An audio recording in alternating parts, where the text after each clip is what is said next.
¿Qué tal? Buenos días. Buenos días a todos. Qué bien que estéis aquí. Comenzamos el primer grupo sobre la interpretación de los sueños de Sigmund Freud. En este curso vamos a estudiar pues el método, la técnica y el concepto teórico del psicoanálisis, que es lo que nos viene a traer Freud en este libro de la interpretación de los sueños. Mi nombre es Virginia Valdominos. Antes de nada quiero presentarme. Soy psicóloga, soy psicoanalista del Grupo Cero y este curso está organizado por la Escuela de Poesía y Psicoanálisis Grupo Cero, cuya sede se encuentra en Madrid, en la calle Princesas. Ya seguro que conoceréis al Grupo Cero de hace muchos años, muchos de vosotros, porque lleva trabajando en Alcalá desde hace 40 años.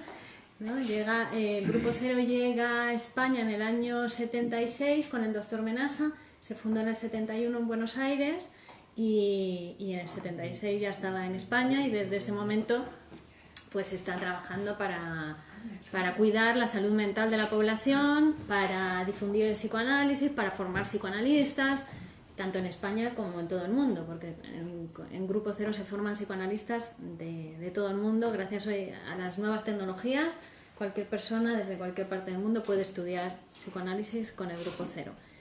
Entonces, bueno, pues esto es una iniciativa de la Escuela de Psicoanálisis para difundir el psicoanálisis en Alcalá de Henares, que es desde donde estamos emitiendo a todos los que nos veáis desde diferentes partes de España y del mundo. Y bueno, pues seguir cultivando esta ciencia del psicoanálisis y acercándosela a todo el mundo, a la población, ¿no?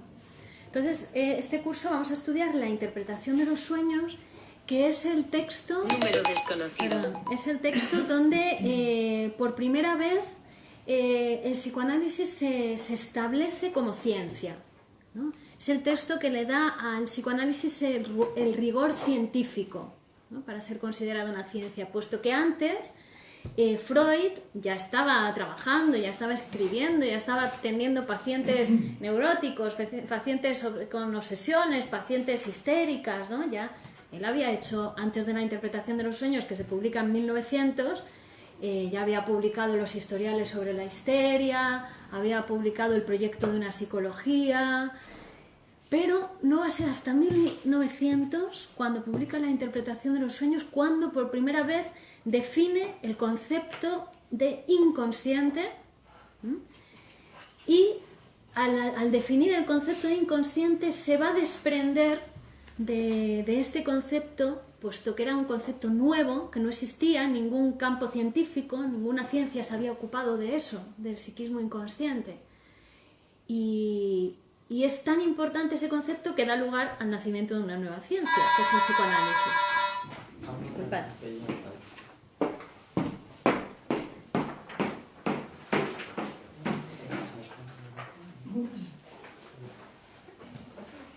La puerta a la izquierda, tienes que empujar un poquito.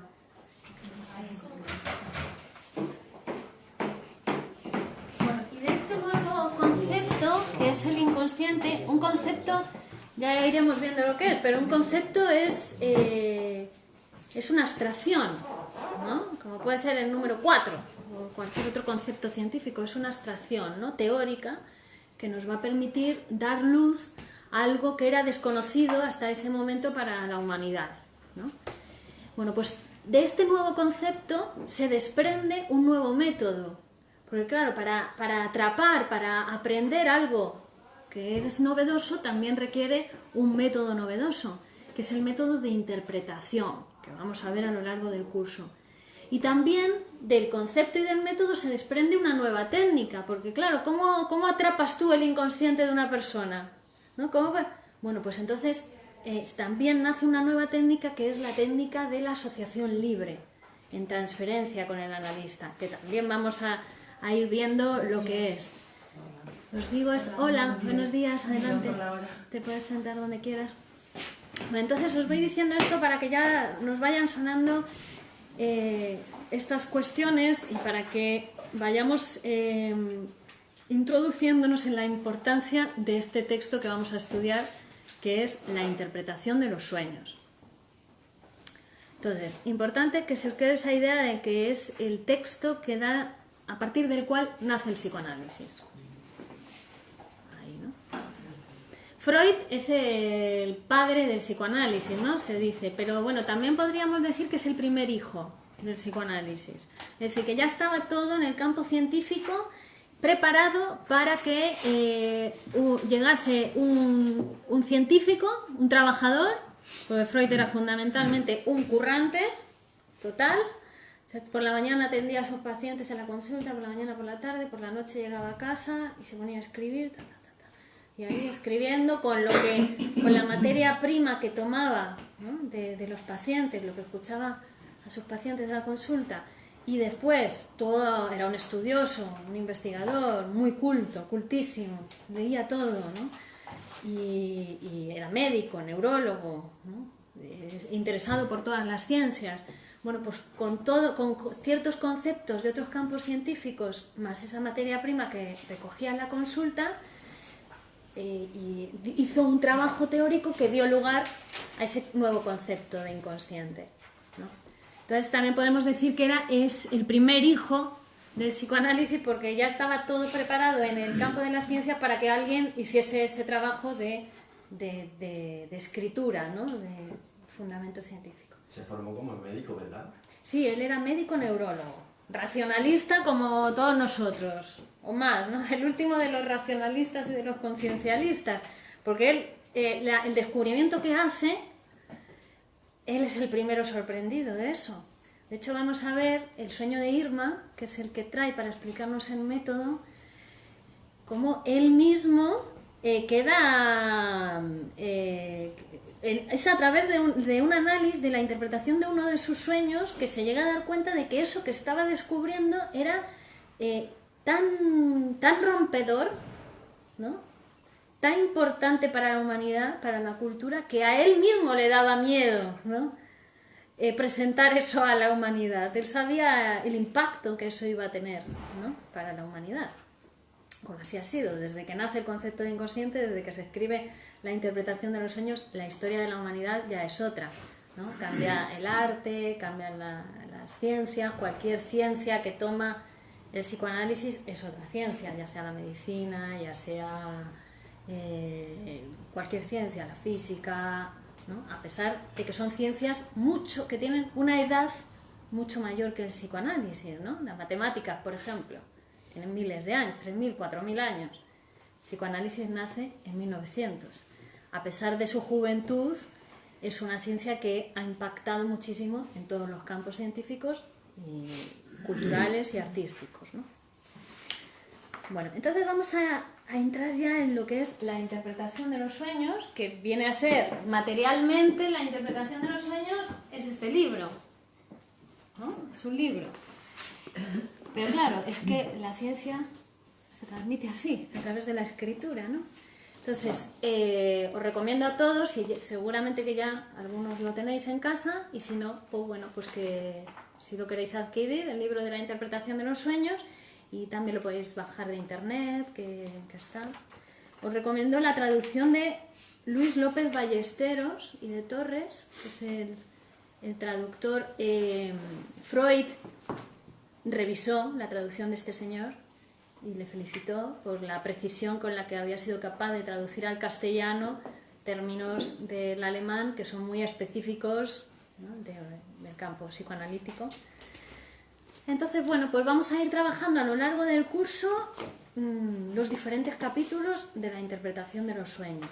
Al principio vais a encontrar un capítulo que es que Freud titula La literatura científica sobre los problemas oníricos, que en realidad está al principio del libro, pero lo escribió al final, cuando presentó todo su estudio, todo su descubrimiento sobre la interpretación de los sueños.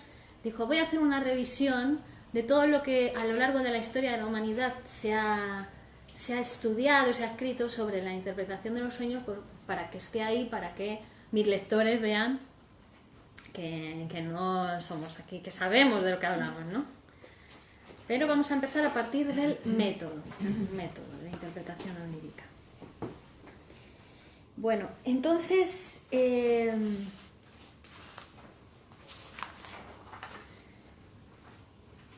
Freud ¿por qué habla de los sueños? ¿Por qué se ocupa de los sueños? Porque podemos pensar, era un onirocrítico, lo que le interesaba era interpretar los sueños. Bueno, no exactamente. No era eso lo que le interesaba a Freud. En realidad, Freud estaba haciendo un descubrimiento, estaba descubriendo el inconsciente. La parte de nuestra personalidad que es inconsciente para nosotros. Y dijo, ahora yo ya lo he descubierto, vale, ahora lo quiero exponer.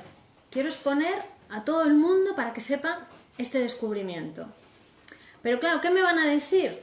Me van a decir, mire, doctor Freud, eso le pasa a sus pacientes porque son pacientes neuróticos, porque son obsesivos, porque son histéricos, porque son fóbicos, ¿no? Pero al resto de la humanidad no le pasa eso, ¿no? Y entonces dice Freud, a ver, ¿cómo expongo esto para generalizar el descubrimiento?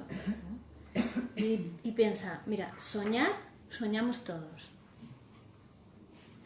Pobres y ricos, hombres y mujeres, altos y bajos, guapos y feos, comerciantes y políticos, todo el mundo sueña. Todo mortal.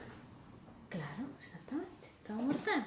Entonces, vamos a utilizar un producto psíquico, como es el sueño, que todo el mundo tiene esa producción de su aparato psíquico, para generalizar el descubrimiento, para mostrar cómo funciona el aparato psíquico, cómo funciona la mente humana.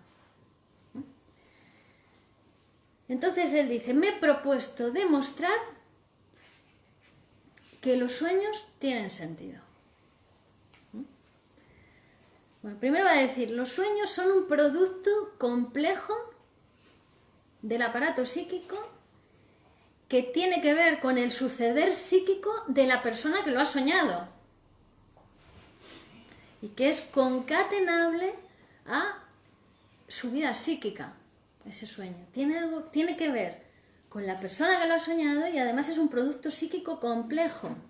Y dice Freud que yo voy a demostrar científicamente que los sueños tienen sentido después de ser interpretados. Hasta este momento, cuando Freud se planta aquí en el campo de las ciencias, con esta cosa que parecía una locura, ¿no? para los científicos, ¿por qué? Porque hasta este momento las ciencias habían menospreciado los sueños, es decir, la medicina, ¿no?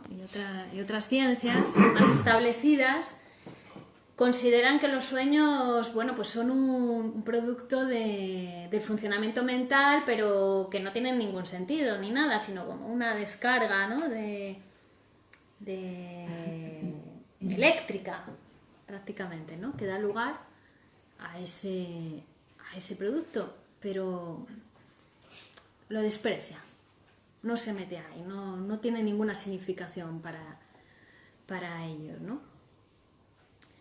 Freud provenía del campo de la medicina, como estamos diciendo, era un médico neurólogo, que cuando él escribe el proyecto de una psicología, que se ha traducido al español como proyecto de una psicología para neurólogos, él lo que pretendía era buscar la fundamentación biológica de los procesos psíquicos, es decir, buscaba en las neuronas, ¿no? A ver, ¿dónde está la memoria? A ver, ¿dónde están los sueños? A ver, ¿dónde está?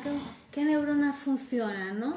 Que si las neuronas alfa, que si la beta, que si no sé qué, que si no sé cuánto. Freud llega a la conclusión de que no, que lo psíquico no está en el cerebro, lo psíquico no está en las neuronas, ¿no?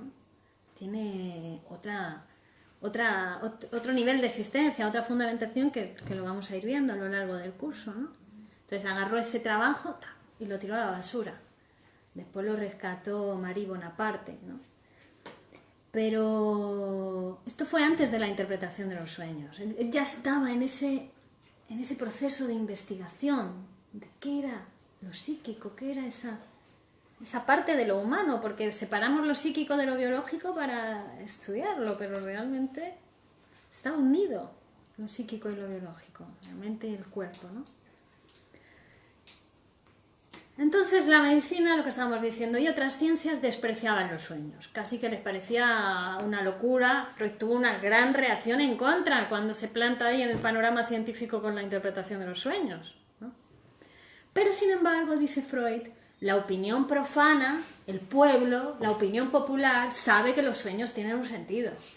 Desde hace millones de años la humanidad está preocupada por los sueños y se pregunta acerca de los sueños. Entonces dice Freud, el psicoanálisis va a estar más cerca de la opinión profana y popular que de la opinión científica en ese sentido, ¿no? Porque está convencido que los sueños tienen un sentido, que no son algo casual ni azaroso, ¿no? Pero claro, hasta ese momento no había un método científico para averiguar, para producir, para interpretar el sentido de los sueños.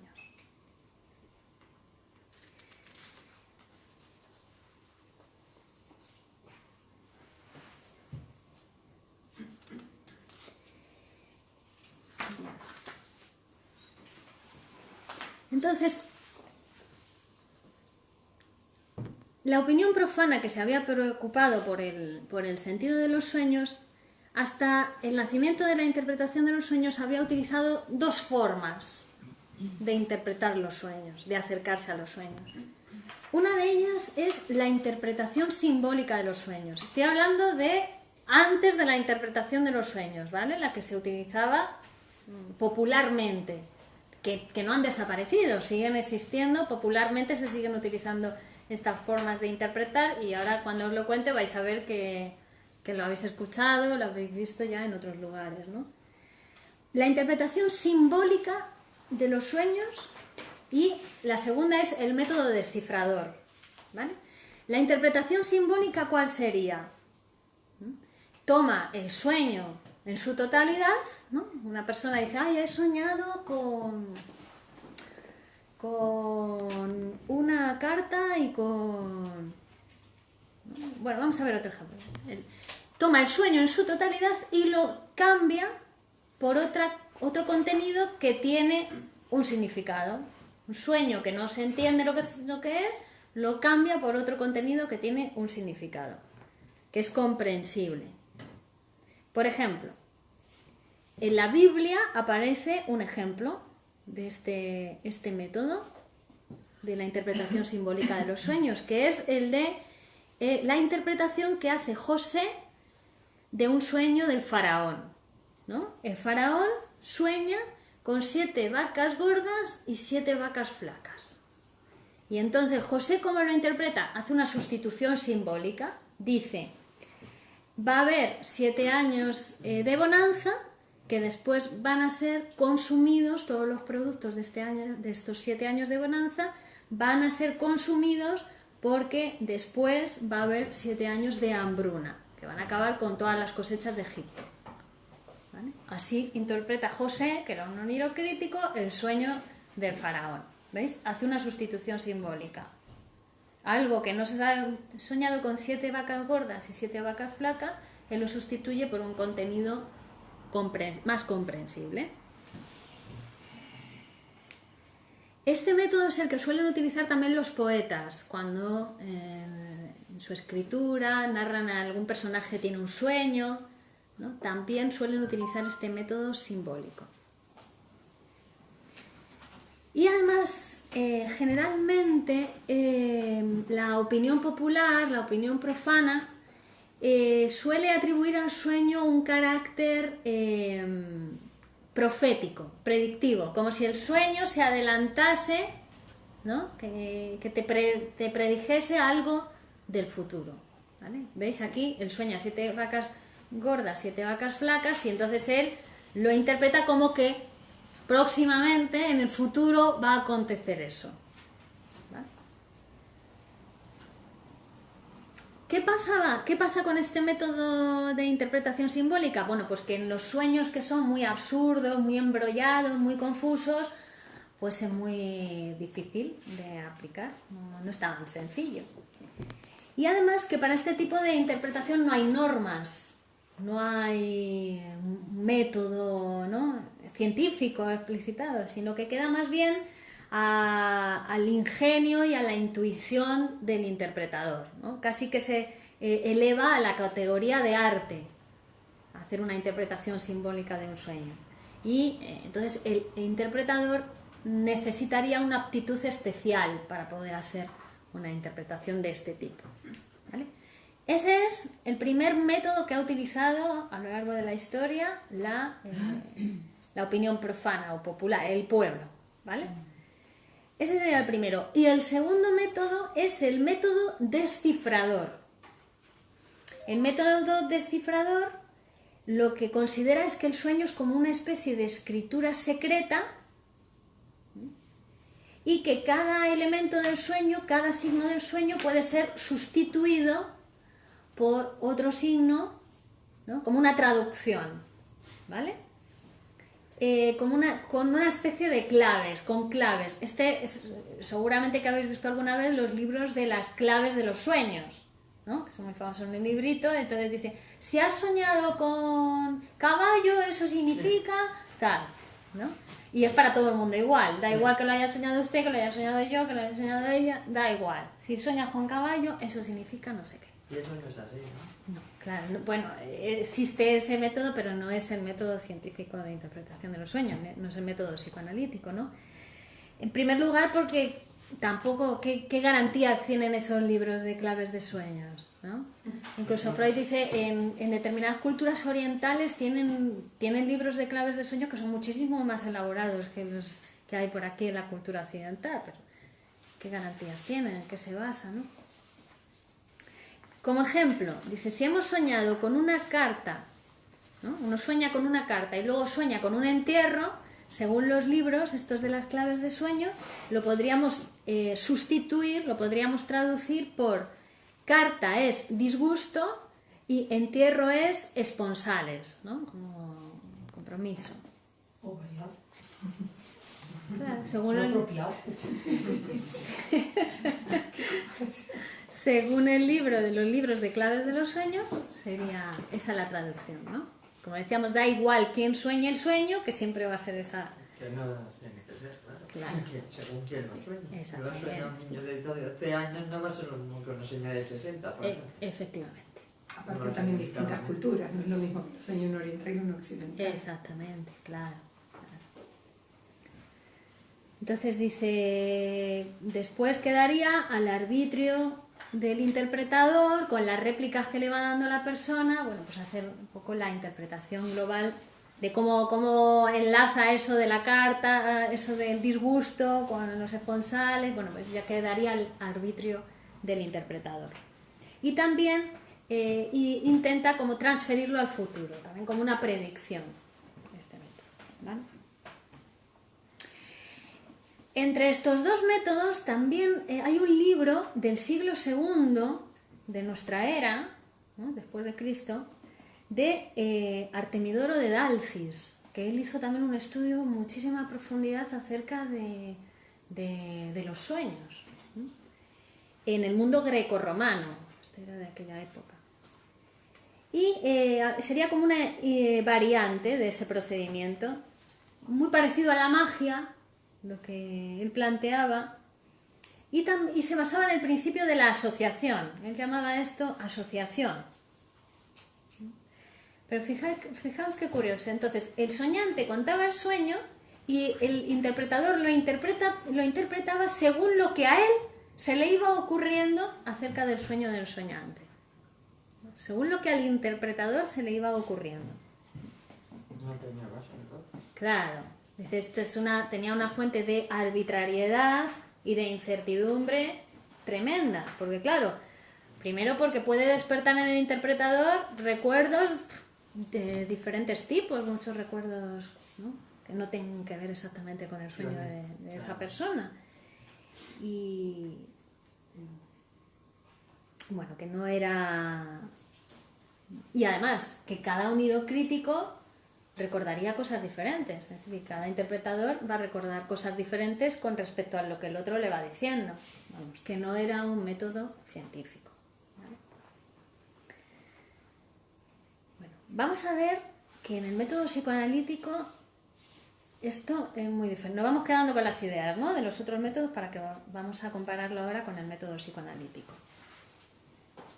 La novedad que incluía este método de Artemidoro de Dalcis, que es interesante y por eso lo trae aquí Freud, es que ya no es una traducción mecánica, sino que tenía en cuenta el contenido del sueño y también quién lo soñaba.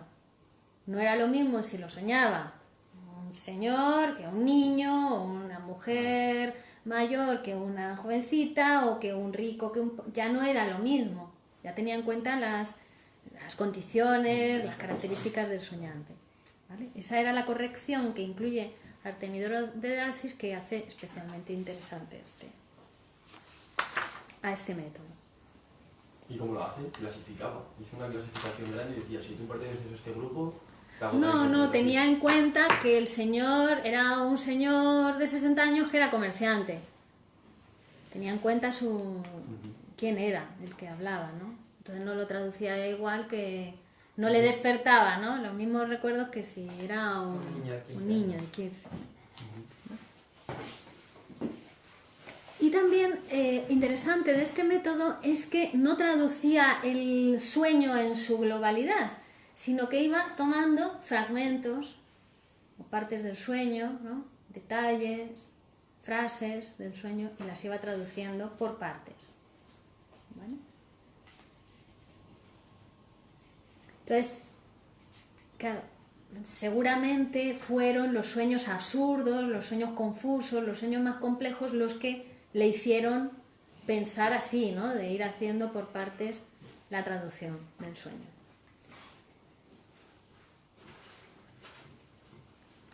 Trae Freud un ejemplo también de un sueño que es el de Alejandro Magno, que fue interpretado por Aristandro, ¿no?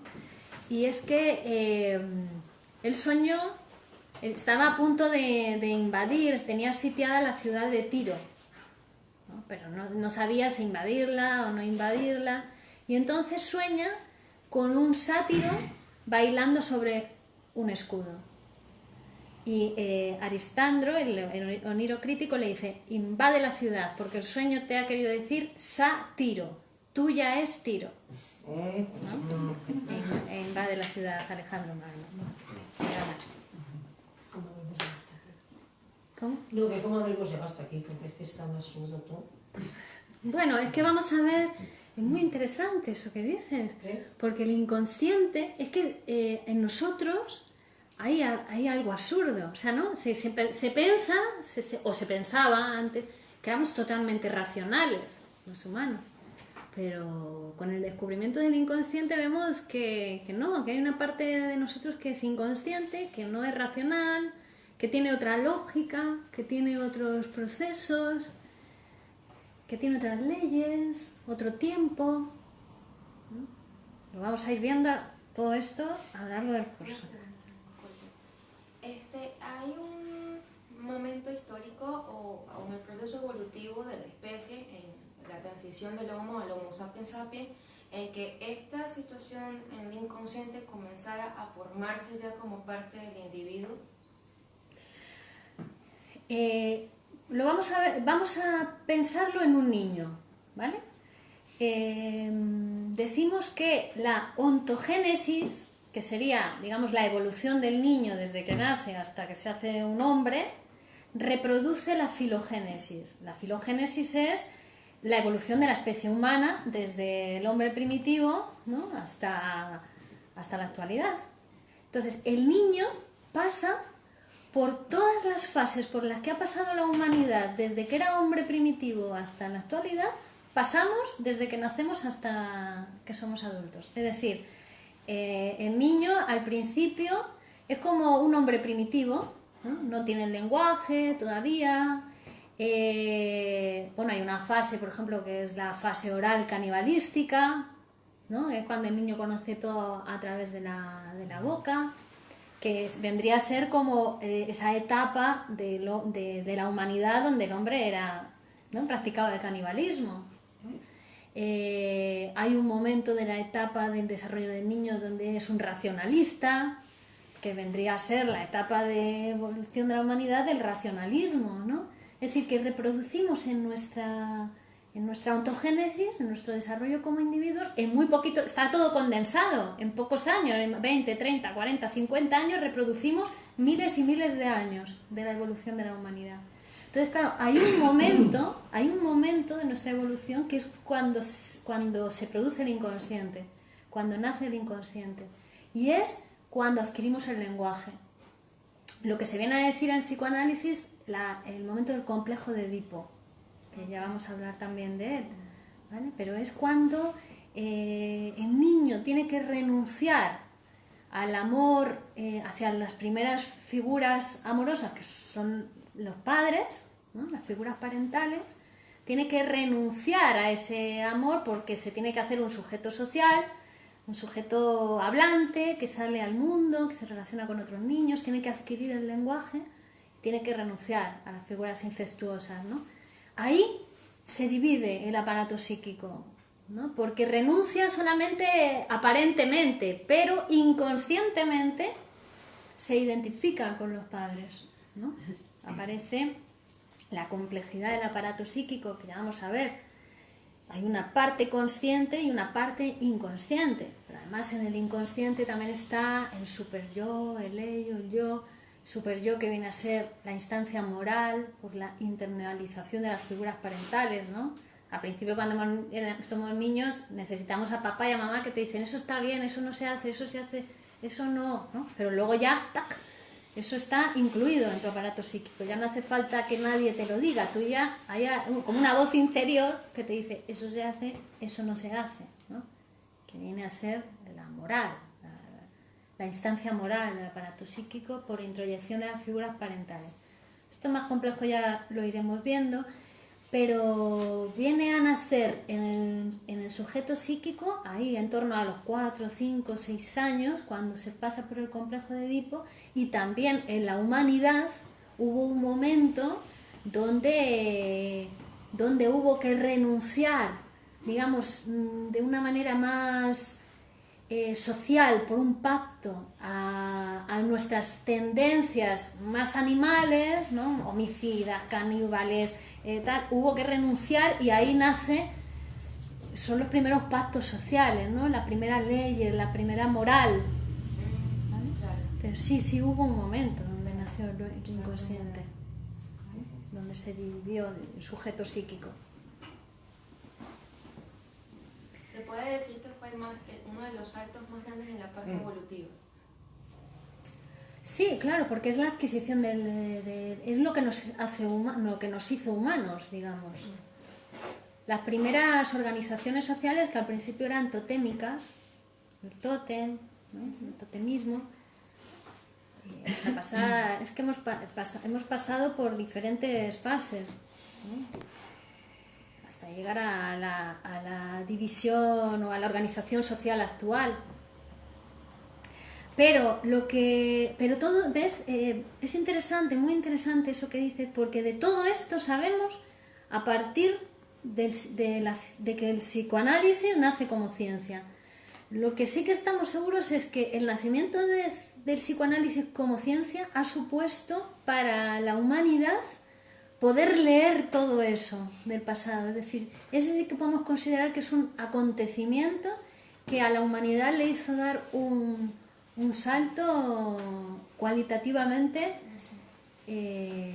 inmenso, considerar que tiene inconsciente. De hecho, en 1900 nace el psicoanálisis, y es verdad, la medicina también en el siglo XX tuvo un gran avance, la medicina, pero podemos considerar que a partir del nacimiento del psicoanálisis, el avance de la medicina, la lingüística, que también nace en 1904, ¿no? En el siglo XX se duplica la esperanza de vida. El hombre llega a vivir el doble de lo que vivía en el siglo XIX. Entonces, que han sido acontecimientos científicos muy importantes para la historia de la humanidad y para la vida del ser humano, ¿no? El descubrimiento o la descripción de ese nuevo concepto teórico que es el concepto inconsciente, y que da lugar al nacimiento de una nueva ciencia que se ocupa de estudiar los procesos inconscientes en nosotros, ¿no? que bueno, Freud hace un trabajo teórico y ahí está el concepto de inconsciente, pero después cada uno tiene que hacer el trabajo de psicoanalizarse para conocer, para producir su inconsciente, porque es algo que no existe previamente, uno lo va produciendo en su psicoanálisis. Esto es otra complejidad que ya iremos explicando. Pero, son todos conceptos muy novedosos que escucháis por primera vez seguramente y que vais a ir, a medida que avancemos, vais a ir articulando en vosotros, ¿vale? O sea que ahora os va sonando y después se va a ir eso articulando, ¿vale? Así que os pido que vayáis escuchando tranquilamente y que todas las resistencias que van a ir surgiendo, porque frente a un pensamiento nuevo van surgiendo en nosotros siempre pues cierta resistencia, algo que nos choca, no, porque choca contra todo lo que pensamos normalmente, ¿no?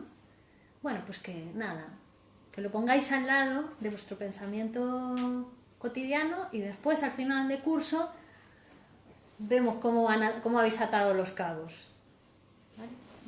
Que el psicoanálisis es una ciencia muy revolucionaria porque nos ayuda a pensar las cuestiones de una manera totalmente diferente, ¿vale?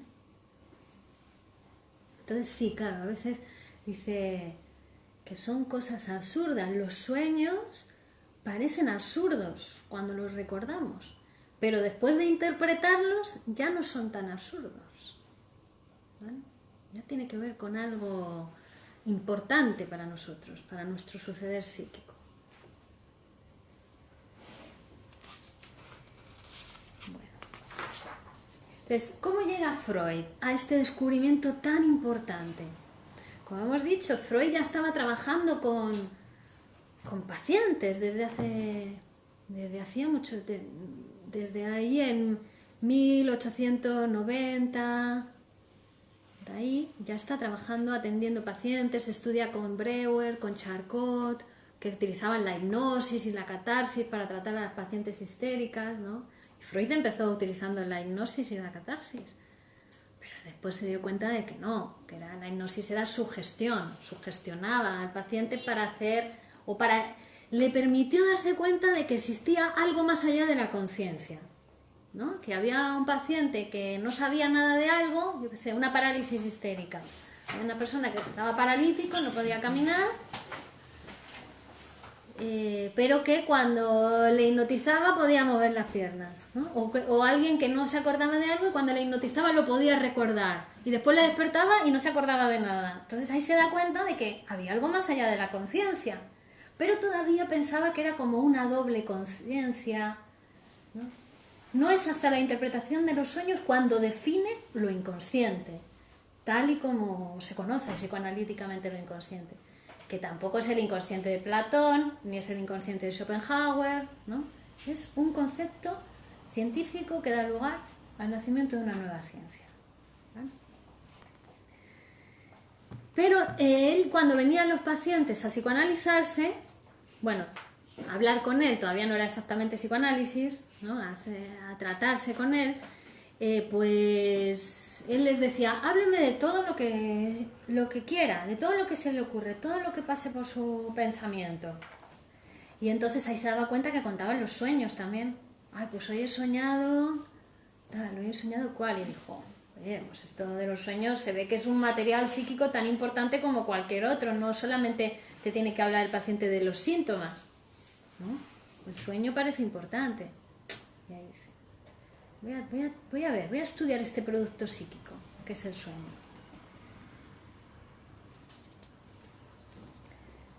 Lo empiezas a considerar tan importante como un síntoma. Es decir, el sueño es un producto de un trabajo psíquico que hace nuestra mente sin que nosotros nos demos cuenta. Nos vamos a dormir y a la mañana siguiente recordamos un sueño. Es que ha estado trabajando la mente toda la noche. No nos morimos cuando dormimos. Seguimos vivos. Y esa energía psíquica sigue trabajando. Lo que pasa es que no te puedes mover, no te puedes levantar porque es necesario descansar, reposar. Entonces, el sueño viene a guardar tu reposo, hace con esa energía psíquica que de otra manera te despertaría, haces un sueño, ¿no?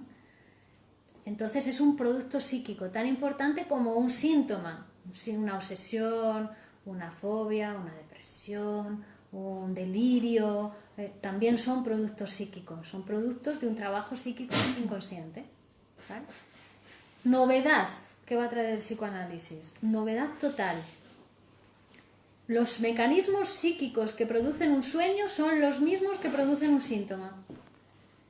Es decir, no hay diferencia entre la salud y la enfermedad, solo hay una diferencia de cantidad en el uso de determinados mecanismos. Quiere decirse esto que una persona con cualquier tipo de enfermedad psíquica, psicológica, puede restituirse totalmente. No hay nada roto en el aparato psíquico, no hay nada deteriorado, como se pensaba y se piensa actualmente desde otras disciplinas. Se piensa a una persona que la encierran, ¿no? Como si fuera desperdicio, que no se puede hacer nada con ella, ¿no? O le hacen una lobotomía y le quitan un trozo de cerebro. Eso se practica hoy en día, ¿eh? No me miréis así. Hoy en día a algunos trastornos obsesivos compulsivos les quitan una parte del cerebro, le hacen lobotomías. En el siglo XXI.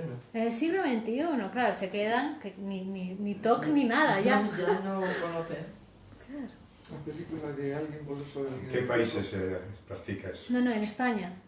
En España se hacen lobotomías ¿Seguro? hoy en día. Seguro. Nosotros no. Claro, el electroshock. El electroshock. Yo sí sé que se le aplica y además con resultados a veces espectaculares de pacientes que están en una situación ya muy avanzada de psicopatía y que vuelven a la normalidad gracias al electroshock. Bueno, nosotros Y utilizamos conozco casos. métodos menos Pero torturantes. lo del otro, lo de la extirpación de parte del cerebro, Sí, lo del electroshock, siempre hay una cuota de... No sé, digo, por dar explicación a en esos y casos aparte que que el se dice electroshock que hoy funciona. se realiza bajo anestesia general, con lo cual no es agresivo en sí. Lo que no es agresivo es psicoanalizarse. El electroshock a mí sí me parece agresivo, Sí. pero bueno, que digo que no es por... que es para decir que el psicoanálisis es un método a través de la palabra, que uno lo que hace es hablar y el psicoanalista le interpreta. Ya está. Y es un método que transforma a la persona. No que el otro reduzca el síntoma, porque tampoco es el objetivo del análisis, curar el síntoma, ¿no? El síntoma se cura, es como un efecto extraordinario del psicoanálisis, pero su objetivo es psicoanalizar, es decir, que la persona se pueda transformar, ¿no? Ya deje de ser un trastorno obsesivo compulsivo y pueda ser una persona en análisis que haga su vida normal, ¿no? O cualquier otra patología, ¿no? Pero como vemos, bueno, pues sí, que se practican todo este tipo, que en función de quién te piense, en función de en qué pensamiento caigas, en qué disciplina caigas, ¿no? Pues te van a pensar de una manera y el tratamiento va a ser uno u otro y los resultados también van a ser unos u otros. Y depende de cada caso concreto. Claro, sí, por supuesto. Depende de cada persona, de cada caso. De cada persona que te trata. Claro, de cómo te piensas. De uno que te debe por quitarte un trozo de cerebro. Claro. ya Sí, lo porque... tiene confesado. Pero más que la persona es del pensamiento científico en el que está El que esté parada basado, ese claro. profesional, ¿no? Claro, que se basa. Exacto. Qué miedito. Claro. Bueno, entonces Freud, como le relataban sus sueños, estos pacientes, él se da cuenta de que los sueños pues, son un producto psíquico complejo que se puede incluir en la concatenación psíquica a partir de una idea patológica o de... ¿no? El paciente empieza a retroceder en su memoria, empieza a hablar todo lo que se le va ocurriendo y ahí contaba también los sueños. Entonces, a partir de ahí empieza a considerar los sueños. En psicoanálisis, para hacer el análisis de un sueño hace falta como una especie de preparación psíquica, ¿vale? Ya hemos visto los métodos, hasta aquí eran los métodos populares, ¿vale? Y los métodos un poco más cruentos que acabamos de hablar de ellos. Pero ahora vamos a ver el psicoanálisis. Entonces, se le pide a la persona que se quiere psicoanalizar, al soñante, vamos a decir, que quiere analizar su sueño, se le piden dos cosas. Le vamos a pedir que intensifique su atención sobre las percepciones internas que tiene, ¿no? Entonces sabéis que cuando uno hace, o sea, estáis pensando, estáis percibiendo, pero no es algo del exterior, es algo de vuestro interior, ¿no? Lo que percibís. Que se va el pensamiento y vais siguiéndolo, ¿no? Bueno, pues entonces al soñante, cuando va a psicoanalizar el sueño, le decimos: usted preste atención a todas esas ideas que le van pasando por la cabeza y dígalas en voz alta. ¿Vale? Y además la segunda cosa que le pedimos es que excluya la crítica interior que va haciendo. Es decir, que no juzgue: esto lo voy a decir, esto no lo voy a decir, esto tiene importancia, esto no tiene importancia, esto está relacionado, esto no, ¿cómo le voy a contar esto al psicoanalista? No, que excluya, que lo que pare es la crítica interior y que entonces deje salir y que diga en voz alta todas las ideas, todos los pensamientos que le van surgiendo. ¿Vale? Esas son las dos cosas que pedimos cuando una persona quiere psicoanalizar el sueño, quiere interpretarlo. Perdón, pero tiene que hablar del sueño que ha tenido. Sí, claro. Vamos a ver cómo es, ¿no? Primero tiene que contar el sueño. Sí, que no ponga filtros tampoco, ¿no? Que no ponga filtros, exactamente. Entonces, para facilitar esa labor de autoobservación, vamos a llamar así, ¿no? Autoobservación, que vaya siguiendo su hilo mental, le pedimos que se coloque en una posición cómoda. Habréis visto el diván, ¿no? Generalmente es tumbado en un diván. ¿Por qué es la posición? Para facilitar la labor de autoobservación, para que no vea la cara del analista, ni el analista le vea la cara a él, sino que se tumbe tranquilamente y hable y siga, incluso si quiere cerrar los ojos, cierre los ojos, para seguir sus percepciones interiores, que son las que nos interesan. ¿Vale? Y que lo diga en voz alta, sin filtros, sin juzgar, que vaya diciendo en voz alta todas esas percepciones interiores, ¿no? Y además le diremos expresamente que el éxito del análisis depende de cuánto más fielmente siga esas indicaciones, ¿no? Y además no tiene que preocuparse si lo que dice está relacionado o no con el sueño, aparentemente, ¿no?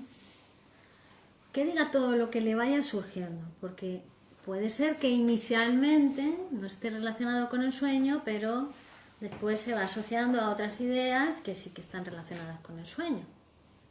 ¿Vale? Que no se preocupe si las ideas le parecen absurdas o le parecen desatinadas.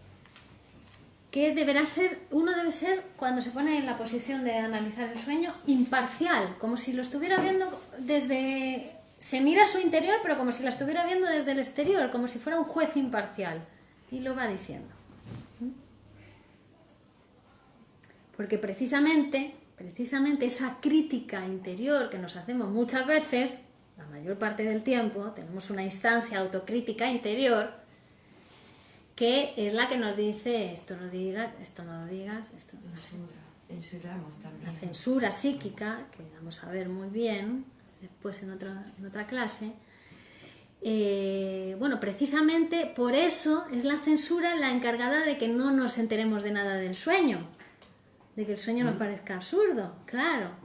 Y en el caso de los síntomas, también es la censura la que hace que una persona no sepa a qué se debe su idea obsesiva, por ejemplo, ¿no? Que no se la puede quitar de la cabeza, pero que no sabe, por mucho que le digan, pero si es una tontería, eso no tiene sentido, uno no se lo puede quitar de la cabeza, una idea obsesiva, ¿no?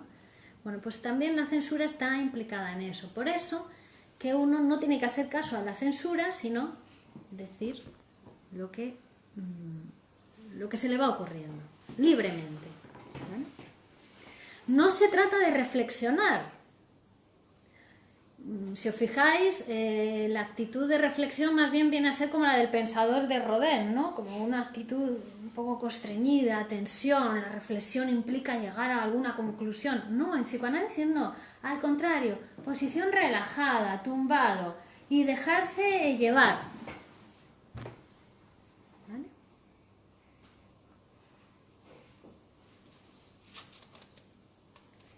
No tiene que hacer ningún esfuerzo, nada más que el esfuerzo de reprimir su crítica.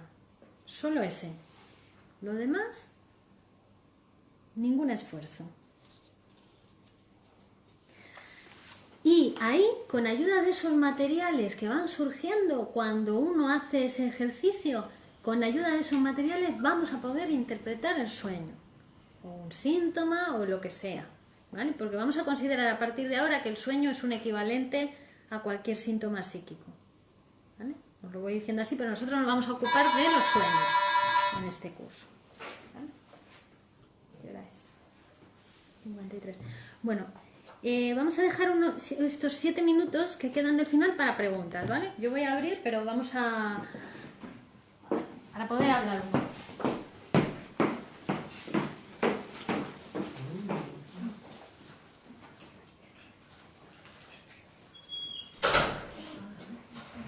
Hola, la puerta de la izquierda. Tenéis que empujar. Ahí.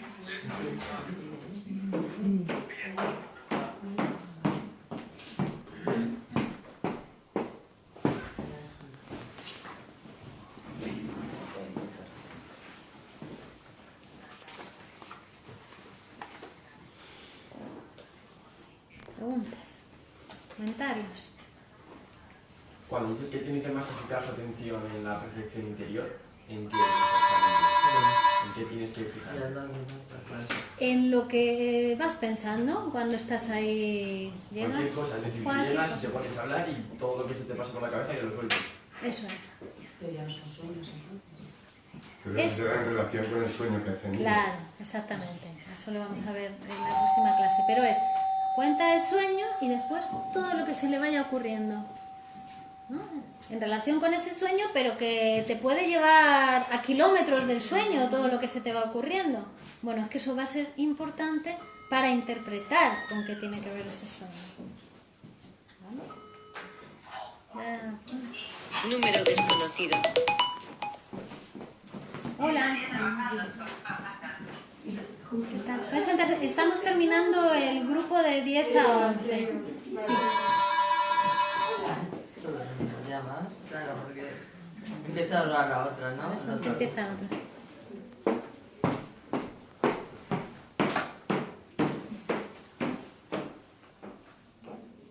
Ahora vamos a irse, ¿vale?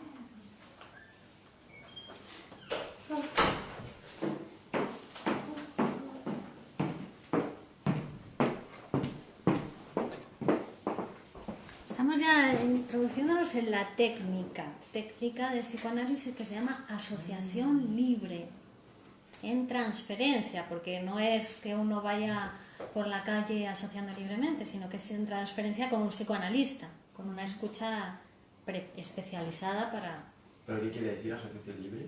esto que estamos diciendo. Asociar libremente es decir en voz alta todo lo que se te va ocurriendo, todo lo que se te va, lo que va atravesando tu pensamiento. Y la postura del diván facilita esto, ¿no? La postura del diván facilita Más esto. que estar frente a frente como... Porque tienen más digamos, por eso no lo hacen, porque decirte, no, si no te conoce, Claro, y además... decir, ay, mira, si no te están viendo parece que hablas mejor. Claro, Ah, favorece ese... la prueba está en que luego cuentas, bueno, personalmente mejor por teléfono que cara a cara, cuando quieres contar algo más especial. Exacto. Sí, hay personas que prefieren el tratamiento telefónico porque es más fácil.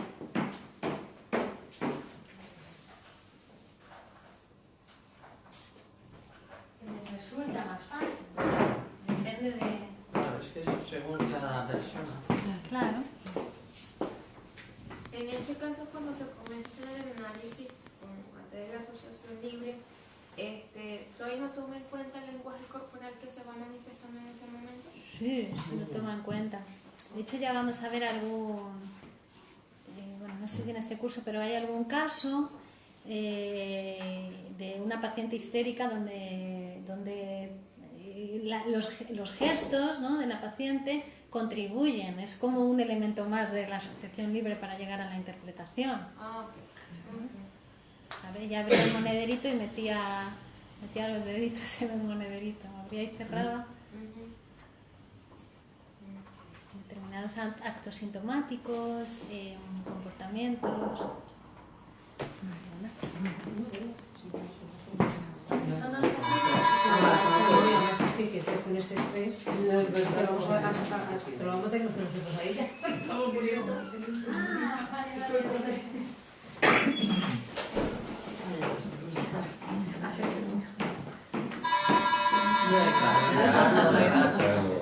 Que son las 11 que ya están todos el tiempo.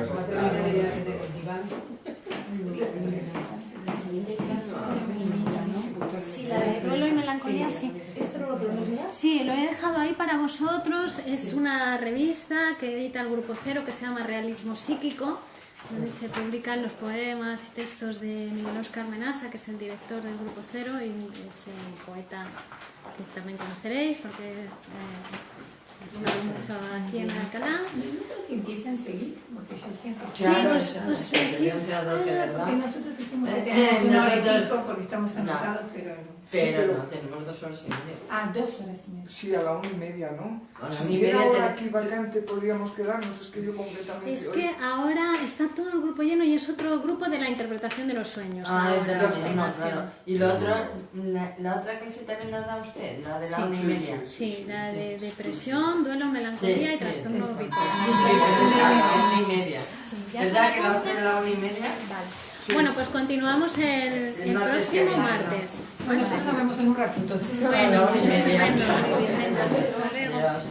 Que perdona, es que no es, o sea, este es el taller de la interpretación de los sueños. Sí. Lo de la Hasta ansiedad luego. y depresión es otro, no tiene nada que ver con Es este. otro curso. Ah, ya. ¿Tú Y estás no- anotada? Yo estaba anotada para... No lo sé.